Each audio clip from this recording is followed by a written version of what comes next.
ICFROGS. As you can see, I'm in a different area. This isn't my house. This is actually my friend's house, and she's right here. We're building her a rabbit cage.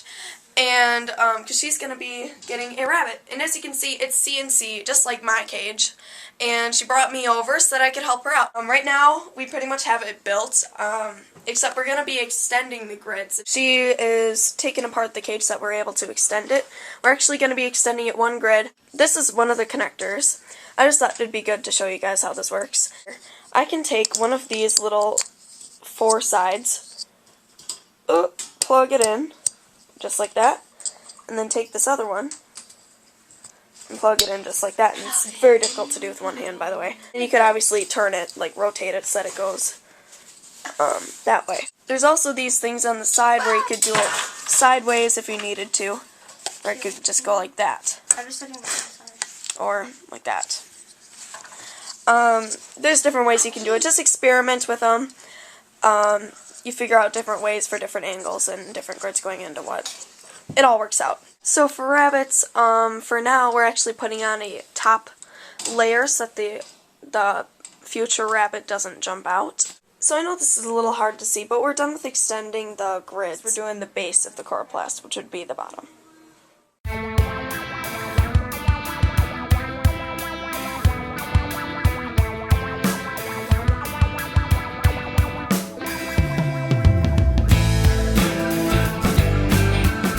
Don't get it first!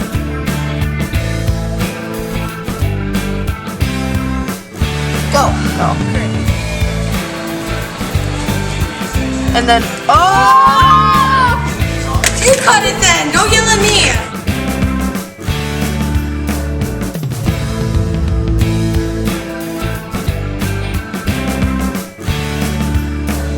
You didn't give me any first aid warning, so... Okay, so now we're showing you how to fold the Coroplast. First you score it, so you cut halfway through it. I don't know if that was halfway. And then you bend it. And you bend it, and it should voila. It breaks on one side. And here, let me do a zoom in. So it's kind of like this. Got it? You got it. Okay, so this is what happens when you just try to fold it normally. If you want to fold it like this way, then you have to cut it on the right side to fold it. Because if you cut it on this side but end up wanting to fold it the other way, you can't do that. Because then it just doesn't work. Yeah. So you have to kind of keep that in mind. When you cut it on one side, that's the side that you're going to be folding it. So if I cut it this way, then I'd be folding it like down, like that. Oh yeah. It's really hard to explain on the camera. Well, here, I'll show you. Okay. So if I make a cut that's on this side, like that, it's going to fold that way. If I make a cut on the other side, it'll fold the other way, obviously. And then if I make a cut that way, it's going to fold that way. Unless I do it on the other side, it'd be opposite. You're measuring 8 inches? Yep. For 8 inches, that's how much I recommended for my friend to do a rabbit cage. That's how tall it's going to be. That's how tall it's going to be on the side, where it folds upwards. So it's 8 inches up. And then for guinea pigs, what I did was 6 inches, because they're not as big and they don't really jump or anything. And it folds! Look at that, that's totally... Yay! So as you can see, we actually got extremely far into the cage. My friend was running out of Coroplast, and the sizes were just getting a little awkward. So she duct taped the remainder of the Coroplast, like the strange pieces, together. And so you can't see it under here since we did all of this fleece over here. But no, I can't show you. But she has like this colorful zebra print. As you can see, we did all the zip tying, and I'll show you where we zip tie pretty much. It's where all the connectors connect. So right here, 2 grids are connecting here, 1 here, 2 grids connecting, 2 grids connecting, I don't know, oh yeah, there is a zip tie there. 2 grids connecting, 2 grids connecting. Just anywhere where you have 2 grids connecting, you connect it. I just did a homemade hay bin, and I bent a grid in half, and I put my knees on the one half of the grid. I put down a towel because it kind of hurts your knees, and then I slowly bent the other side up to get this. I can't talk at all today. Sorry, guys. Then I zip tied a piece of Coroplast to the side here so that the hay won't fall out the other side.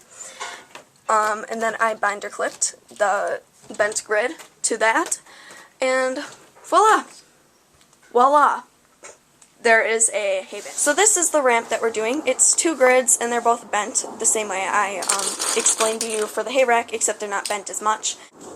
The side acts like a railing for the rabbits, so they don't, you know, it's just a little bit more controlling where they're going to be running. We're just binder clipping this scrap piece of fleece, or leftover. It doesn't matter how big the piece is, it just has to be big enough to cover it, because you can just binder clip it on, and it doesn't matter if it's too big, or you don't have to sew it or anything. When you wash it, you'll just unbinder clip it, and then take this off and wash it. So this is the finished cage. Basically, I'm just going to go over an overview of the whole thing.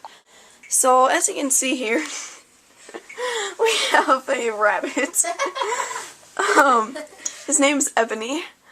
Ebony. I'll have that spelled out on the screen there. And he is a male show rabbit. So he was bred to be show. And he is a Holland Lop, according to my friend. And he's 3 months old. And He's flopping. he is flopping. Okay. So over here we've got the food bowl and the water. And we don't have a water bottle thing. Apparently it's just a bowl with water in it. Then we've got the litter box, which I don't know. Is he trained? He's kind of trained. He goes, mostly he pees in there, but then there's little turds everywhere. But that's pretty much how it's supposed to be, so. Yeah. Okay, well that's good. So he pretty much is pretty good at keeping the fleece clean. Back here he's got some hideaway thingies. It's like some cardboard boxes. He likes ripping them up apparently. Oh, and for the people who are always asking me, where do you get your Coroplast, where do you get your grids? So Coroplast you get from a sign shop, and you guys probably have no idea what the heck I'm talking about, because I know I was in that same situation at one point. A sign shop is just a place where they make custom signs, like for different businesses and stuff. So you could just look it up, like you could do your city and state, and then you could say sign shop, and then you could find one that's near you. And you just order a sheet of Coroplast, and this one, where our Coroplast place is, or sign shop, the Coroplast cost like $24 to $26. And it comes in a sheet of 8 feet by 4 feet. So that's enough blabbing about the Coroplast, so you get the idea for that. And then for the grids, you just go anywhere. You can find them at Target. They come along with these connector things. They come in sets of usually about 16. You can do the math of how much you'll need, how many packs. They run for about 15 to maybe, thank you. No, yeah. Okay, they run for maybe $15 to like $40 because they're usually marked down for price, but original price can get pretty high.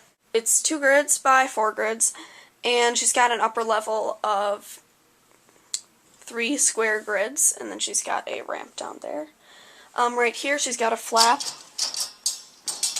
door flap thing for the grid, and we have that connected by a binder clip. And we've also got a door, and it's connected by zip ties, and it's just easier to get in and out of things.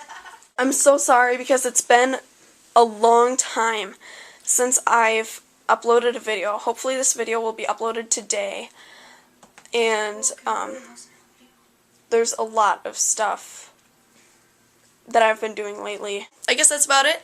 Thank you for watching this video. Stay tuned. I am not dead. Don't worry. I'll keep uploading videos. Don't worry about it. Comment, rate, subscribe, you know, all that good stuff. Thanks for watching. Bye.